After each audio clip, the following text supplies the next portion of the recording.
Well, this is our second week of our Into the Wilderness series, and it's our look at the time that the Israelite nation traveled through what the Bible calls the wilderness. This hostile land called the wilderness was actually a land that the Jews had to journey through to get from Egypt, where they were in slavery. They had to go through this wilderness area to get to the promised land, the land that God said was going to be their homeland. And as we talk about wilderness, I just want you to picture this. Don't think desert when you hear the word wilderness. The wilderness is not a sandy wasteland. No, wilderness was a rocky, rough, scrubby land. It's a land where you couldn't grow any crops, but it was a place where sheep and goats could generally find enough to eat to survive. But it wasn't a hospitable place, to be sure. And last week, Barry talked about a time in the wilderness when the Israelites had difficulty finding fresh water. And this week, the issue will be finding enough food in this unforgiving landscape. And this is finding enough food, by the way, for what many scholars believe would have been close to 1 million people. 1 million Jews is about the number they think came out of Egypt at the time of the end of their slavery. It's a huge crowd. And today's story is found in Exodus 16. We can all turn to that. It's on page 60 in the House Bible. This is a fairly well-known story. It's the story of God sending the Jewish people manna. And as you're turning to this, I just want to say hey to everybody that's online. I've already had a number of people contact me this weekend and say, I'm not in town, but I'm watching online, so we're glad you're with us. And hope to see you next week, I guess. Now, I had a professor in seminary back in England who was, when he would get ready to do something that he thought was really going to be fun and powerful, he would always grab the front of the lectern like this, and he would look over the class and he'd go, seat belts on, like that. And he'd go, are you ready? And I guess I'm just telling you this may be fun, okay? So here we go. I've always wanted to do that. It's been like 30 years since he did that. I'd had him in a class, but anyway, here we go. Verse 1, Exodus 16. Then the whole community of Israel set out from Elim and journeyed into the wilderness of Sin, between Elim and Mount Sinai. And they arrived there on the 15th day of the second month, 1 month after leaving the land of Egypt. Now, Elim was an oasis.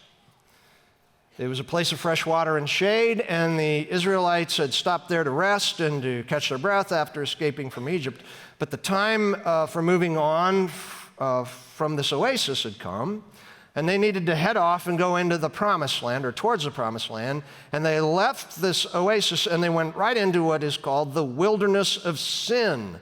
Now, I know that sounds really ominous, but I just want you to not be confused by this name, Sin. It has nothing to do with the English word sin.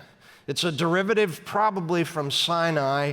They would have not thought what we think when we first hear wilderness of Sin. It's a place name that has nothing to do with what sin is, okay? Plus, did you notice here that it had only been a month, 4 weeks since the nation had crossed the Red Sea into freedom? And then we read this in verse 2, that there too the whole community of Israel complained about Moses and Aaron. If only the Lord had killed us back in Egypt, they moaned. There we sat around pots filled with meat and ate all the bread we wanted. But now you have brought us into this wilderness to starve us all to death. Now, the NLT translation, that's the New Living Translation that is our house Bible, it translates the Hebrew word, which is lun, as complained. And I just want to say, I think this is a kind, soft translation of the word. The actual word means to be obstinate. In the core of this word is to be rebellious. And since they were being obstinate, they did what complaining, rebellious people generally do. They began to exaggerate the difficulty of their circumstances. First off, they weren't really without food. They had huge herds of sheep and goats and cattle. In other words, they had plenty of milk, and they had yogurt. They could make yogurt out of it. Those were two primary reasons they even had sheep in those days, was because they milked them. So they had plenty of milk and yogurt, and they also had plenty of meat if they were willing to part with a few of those animals. But they were thinking about back in the good old days, back in Egypt when we were slaves, when they had, it says, pots filled with meat. And then it says so much bread. Now the word lachem, which is the word that gives us bread, was really a word. It meant bread, but it also was a general term for food. It's like when we read, give us this day our daily bread. It's really talking about enough food for the day, not just a loaf of bread. But and the Hebrew literally says they wanted enough bread or food so that they could stuff themselves. They remembered the good old times back in Egypt when they were slaves, that they just ate so much their bellies were full. And their bigger complaint was that Aaron and Moses had ulterior motives. That their motive was actually to bring them out into the wilderness to starve them to death. Now, we aren't told how Moses and Aaron heard about this exaggerated complaining, but we are told that God knew all about it, and he responded to it in verse 4. It says, "Then the Lord said to Moses, 'Look, I'm going to rain down food from heaven for you. Each day the people can go out and pick up as much food as they need for that day.'" Now, the first word from God in our house Bible is look. He says, look. But a better translation of the Hebrew word hene is behold or take note. And this word, it's used all over the place in the Old Testament, and it always is a signal that something is coming that you better pay attention to. And what needed attention here was that God was going to silence that multitude of complainers by literally raining down bread from heaven. What God meant by this exactly, we don't find out for a little bit, but it's clear that God had heard enough. He was going to put an end to the complaining, and in the process, he was going to let everybody know who was in charge. Now, what we get over the course of the next few verses is Moses and Aaron telling the entire community what God said he was going to do, what the rules were going to be for gathering up this bread from heaven, and then letting everybody know that their complaint was not with Aaron and Moses. You're not complaining with us, that they actually were complaining their complaint was with God. We hear all about that instruction, and then in verse 10, we read this. "And as Aaron spoke to the whole community of Israel," and in other words, when he's telling them what the rules are going to be, "they looked out toward the wilderness. There they could see the awesome glory of the Lord in the cloud." Now, can I just say that this moment in this story makes me scratch my head? Because anytime that you read the words, "the glory of the Lord," as it's related to anything that happens while the Jews are in the wilderness, this is not it's not something spiritually unattainable. What they're talking about here is the actual, literal, physical presence of God. If you read in other verses, it's already clear that God is physically with them. In the daytime, it says that he appeared to them. It's a weird phrase, but it says as a pillar of a cloud that was filled with his power in some manner, that they knew that God was present in that cloud. And it says at night, it was a pillar of cloud of fire. And these people could see it. It was right over there. God was right over there. And they're complaining about him. And they can see him. I just find that hard to imagine. And then look what happens starting in verse 13. That evening, vast numbers of quail flew in and covered the camp. Okay, I know a lot about these quail, so if you have a question, I had somebody stop me after the last hour and say, tell me about the quail. I can do it if you want to know. Let's just say they had their meat, okay? And then it says, and the next morning, the area around the camp was wet with dew, and the dew evaporated, and a flaky substance as fine as frost blanketed the ground. The Israelites were puzzled when they saw it. What is it? They asked one another. By the way, what is it in Hebrew? Manna. They had no idea what it was. And Moses told them, it is the food the Lord has given you to eat. These are the Lord's instructions. Each household should gather up as much as it needs. Pick up 2 quarts for each person in your tent. Now, what happens after they hear that they're to pick up 2 quarts is that some of the Israelites obey those instructions for gathering up the manna, and others didn't, which, to be honest, is always the case with people, that some people listen and obey, and other people think, hey, the rules can't be for me. But no matter what the people with regard to how much they picked up each morning, look at what it says in verse 17 and 18. So the people of Israel did as they were told. Some gathered a lot, and some only a little.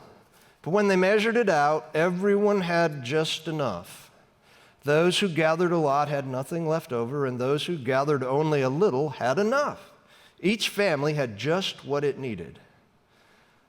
So what it looks like is that there was actually some added miraculous multiplying of food going on. Like everybody ended up with exactly what they needed, no matter how much they gathered. And I'm thinking that like everything about this story seems pretty amazing. The first amazing thing to me is that God was patient with this rebellious lot in the first place. God's patience seems amazing to me. And second, the food that comes out of heaven, just the fact that it did, that just seems amazing. And third, the way that the food divided itself out perfectly among 1 million people, that's pretty amazing. Yet there's one more detail that makes this moment all the more remarkable, and we find it in verse 31. It says this, the Israelites called the food manna. It was white like coriander seed, and it tasted like honey wafers. Now, honey was one of the only sweeteners in the ancient world. Sugar wasn't known in this part of the world yet. And it's kind of weird what I'm about to say, but almost all other sweeteners came from insect secretions. I'm just saying. Plus, beekeeping hadn't been discovered yet either. If you wanted honey, you had to go out and find a beehive. And then you had to deal with wild bees. And it's needless to say that anything that had honey in it was a luxury. And the manna that God rained down on the Jews tasted like one of life's greatest luxuries. How like God. Now, I honestly don't know what God could have done that would have better told the Israelites that he was going to take care of them as they traveled through this time of wilderness. He gave them quail and he gave them manna. In other words, he was giving them their daily bread. But I want to go back to verse 2 and 3 of this chapter for just a moment. These everyone complaining verses. Now, you're going to have to use your imagination here, but I want you to picture a large crowd of Jewish people. Okay, you got a big crowd of Jewish people, and in the middle, on a rock, standing on a rock, is a man. He's kind of like the ringleader, okay? So you got a big crowd, and you got a man standing on a rock. And he yells out at everybody, these 2 men, Moses and his brother Aaron, look what they've gotten us into. Here we are out in the wilderness with nothing to eat, and it won't be long till we starve to death. These 2 are saying that God right over there in that cloud, right over there, that God told them to bring us out here? Why on earth would we believe Aaron and Moses? And why would we believe that God? What has that God ever done for us? And the crowd gets all worked up, and they're all yelling, yes, yes, what's that God ever done for us? Let's go back to Egypt. And they're all worked up, and then it suddenly gets kind of quiet, and one person goes, well, he did make that bitter water drinkable last week for us. And the guy goes, okay, yeah, that God made the water drinkable last week, but what else has he ever done for us? And then somebody goes, well, he parted the Red Sea for us a month ago, and we crossed over on dry land. And then somebody else goes, oh, and he drowned the Egyptian army, so we don't have anybody chasing us. He goes, okay, he gave us clean water to drink, he parted the Red Sea, and he drowned the Egyptians, but what else has he ever done for us? And then somebody goes, well, he spared us from all of the plagues that God brought on the Egyptians. We were spared from that. And that was pretty amazing. And he goes, okay.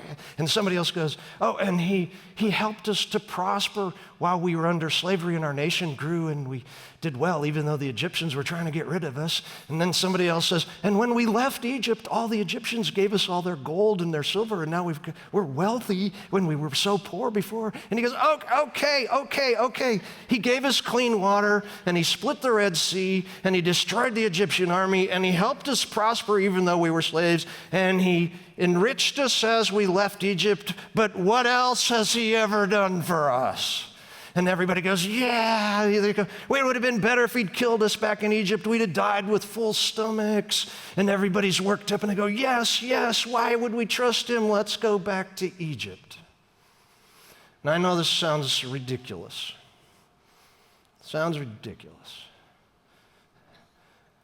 But we must never forget that all of this complaining, this obstinance, it all happened in a month after they saw God part the Red Sea. And they'd crossed over to freedom on dry land. If there was ever a people that had reason to trust, one, that God was with them, and that God was going to keep his promise to lead them into the promised land, and that God was not going to leave them in the wilderness to starve to death, it was this crowd. But it seems they had very short memories. Their faith only lasted until they started missing those big pots of meat. Something that's really telling to me in this story too is that no one ever stopped and asked God, the one in the cloud right over there, that they never said anything to him about being concerned about food. No prayers, nothing. Just complaining. Nothing happens here other than we get God hearing them whining, and he acts. Now we know that subsequent generations of Jews have looked back on this event, the sending of this manna, as one of God's greatest miracles, a great miracle of care and provision. But I can't help but feel these people missed a huge opportunity to see God's care in a completely different light. Can you imagine how differently this story would read if rather than complaining that they'd gathered up and they thanked God for all that he'd done to bring them out of slavery in Egypt? Yeah, they were free and it might have been a difficult place, but they were still what? Free. Can you imagine if they'd have all said, listen, we need to trust him. And they prayed together, we trust you even though things seem a little grim right now. We are asking that you once again deliver us like you've been doing over and over and over and over. I am confident that if they'd have gotten together and prayed and asked God about this, you know what would have happened that night? That evening, quail would have flown in and covered the ground, and they'd have had plenty of meat. And the next morning, manna would have rained down. It would have been plenty for them to eat. But what a different tone this entire story would take. And boy, does it speak to me. You know, we often speak about being in the wilderness as a picture of being uncertain and unsure what is happening. Or the wilderness is a feeling that things are out of kilter, or that we feel alone and we're hopeless. Or your wilderness might be a place where your soul feels lost and without direction, or your wilderness might be a place where you fear that all that you have worked so hard to accomplish is going to be taken away from you. Or your wilderness may be a place where it seems like there is no hope for a solution in an overwhelming situation. And I know in my own heart, when I am in one of these places, I want to cry out, but sometimes I'm not even sure if I have the words to speak. And I know this because I know what it is to be in a wilderness. I do. I'm going to take a risk and go off script. But last Wednesday, I buried a man who was my best friend from the age of 4. I have no memory where he does not exist. I have no memories of anything important in my life happening till the age of about 23, where he is not present, where we were not together side by side. And our lives were melded together right straight through all of our days. And a month ago, he found out that he had stage 4 lung cancer, and that he was dying. And you know what his family told me when they called me to tell me that he would probably die the next day? He asked that they not bother me because he knew, I don't know how he thought this, but that I was too busy to want to give time to somebody that I'd spent 62 years with. Now, I am in a wilderness, first off, a little bit because of losing someone like that. But secondly, that he was a grace person. Somehow, I'd given him the impression that I don't have time for people who have need of a pastor. Who's their friend? I'll be thinking about this a long time. What I want is for God to do something miraculous. I don't know, make me feel better or something. I don't know. I long for God to cover the ground of my life with exactly what I need to get through this rocky, unforgiving time. And what this story has told me is that my memory of his care of me, even when I'm thinking like this, is far too short. Yes, I may find myself in a place of despondence or confusion or even despair, but this story tells me two things. Two things that are still as true as they were when God first rained manna onto the earth, and the first one is that God is still present. Oftentimes, I wish he'd make himself as clear as he did to the Israelites. I wish I had a cloud that I could look to. But the truth is that the power and the glory of God is now living in our hearts. If I open my soul to that, I will have a vision of who he is. The promise is that he'll never leave us or forsake us. And I know he's keeping that promise. And secondly, probably the best thing that I can do when I'm all worked up and I'm worried about tomorrow and not sure about things is to stop and think honestly about my yesterdays. You know, I am only where I am today, even if it's in this wilderness, because God has been moving through my life through the years to bring me to this place. And it's a place where I can put my trust in someone who has done so much for me and who wants to speak to me in this moment about his care and love for me. But there's so much that I so quickly forget. And my wife is a good one for me on this one. When I'm complaining, when I'm being obstinate and thinking that God has it out for me or that he isn't interested in helping me, she is the one who says, but he did this for us and we should be thankful. And she says, and he did this for us and you should be thankful. She also says this to me frequently: you need to make a list. You just need to make a list. And she also says, and when you have that list, you'll see that he eventually blanketed us with his goodness in some way, and that should make us both thankful and trusting that he'll do it again while we go through this wilderness. And if you read the rest of the chapter here, you'll find that it ends with God telling Moses and Aaron to gather up, it says, 2 quarts of this manna and put it in a jar. And then God says, and put that jar in a safe place. It ended up in what's called the Ark of the Covenant, a really safe place. And the reason they were to do that was so that future generations could literally see the bread that God had sent down from heaven.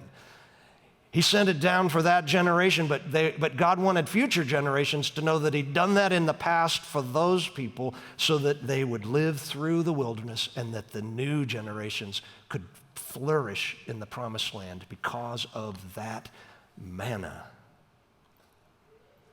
We also know from history that the concept of bread coming down from heaven became a very important symbol to the Jewish people. It became one of the primary ways that Jews spoke generally about God's provision and his unwavering love for his people. When something good would happen in somebody's lives, they even had a phrase, it went like this. When something good happened, they would gather and they'd say, oh, that's great. That is a blessing like manna from heaven. And I'm not surprised at all that when Jesus was beginning his ministry and people were unsure about him and they weren't really sure if he'd come from God and they were trying to press him into doing something amazing as sending manna so that they could say, okay, we believe that you're really coming from God. In John 6, it says this, that some pretty cocky people said this to Jesus. They said, show us a miraculous sign if you want us to believe in you. What can you do? After all, our ancestors ate manna while they journeyed through the wilderness. The scripture says Moses gave them bread from heaven to eat. And Jesus said, I tell you the truth. Moses didn't give you bread from heaven. My Father did. And now he offers you the true bread from heaven.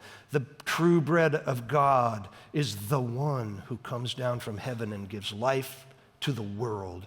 Sir, they said, give us that bread every day. And Jesus replied, I am the bread of life. Whoever comes to me will never be hungry again. You know, we know that those cocky people who were testing Jesus in that moment, they had no idea what he was talking about. But we certainly do. We know that Jesus was saying that he himself is our spiritual bread. He is the manna that came down from heaven, the food that can nourish our souls. Jesus, you know where Jesus was born? He was born in Bethlehem. Do you know what Bethlehem means? House of bread. House of bread. Jesus is the one that can sustain us as we travel through the wilderness of life. There's one hugely practical application for me in this story, and it's this, that the best way for me to hold on to my faith and keep from complaining that God has abandoned me when I find myself in life's wildernesses is to recount how God has been with me in the past and to be thankful. First off, to be thankful for Jesus. And then to be thankful for the times that God has clearly moved in my life and led me through times of wilderness. This isn't always easy in the moment, folks. But what I've learned is this. To be thankful for the past encourages trust in the future. To be thankful in the past encourages trust in the future. The truth is, I don't want to live my life complaining. I know sometimes it just feels good to grouse about things. But deep down, what I really want is a life of gratitude. I'm thankful that I have somebody who tells me to make lists, because lists help me remember the things I've so quickly forgotten. And I often forget that God is present and is still providing, no matter what the circumstances might look like in the moment. But I know that this can be difficult. I know it can be difficult to be thankful when things seem to be coming apart at the seams. And so here's what I'm going to do. I'm going to pray for us right now. And I'm going to pray particularly for those of you who are in a circumstance that you would call the wilderness. I'm going to pray for three things. First, that God will lead you out of this time of wilderness, that you'll be delivered from this overwhelming time of your life. And second, I'm going to pray that as you wait for deliverance, that you will clearly see God's presence with you in the wilderness. That God is present and that he's providing manna in some form to get you through this day. And then I'm going to pray that the Holy Spirit will recall to all of our minds the times in the past that God has been with us and taking care of us. I want the Holy Spirit to infuse our lives with thanksgiving. Thanksgiving that will give us the courage to move ahead in the knowledge that God has kept his promise and that he's not left us and he's not forsaken us. Thanks for watching, but don't stop there. We want you to find community at Grace Church, and the first step in doing that is going to gracechurch.us/hub. There you'll find other sermons, details about upcoming events, and other important announcements. You'll also find service times and locations for all 3 of our Grace Church campuses. We would love for you to join us. And make sure you subscribe to our channel so you don't miss out when we post something new. Thanks again for watching. We'll see you next time.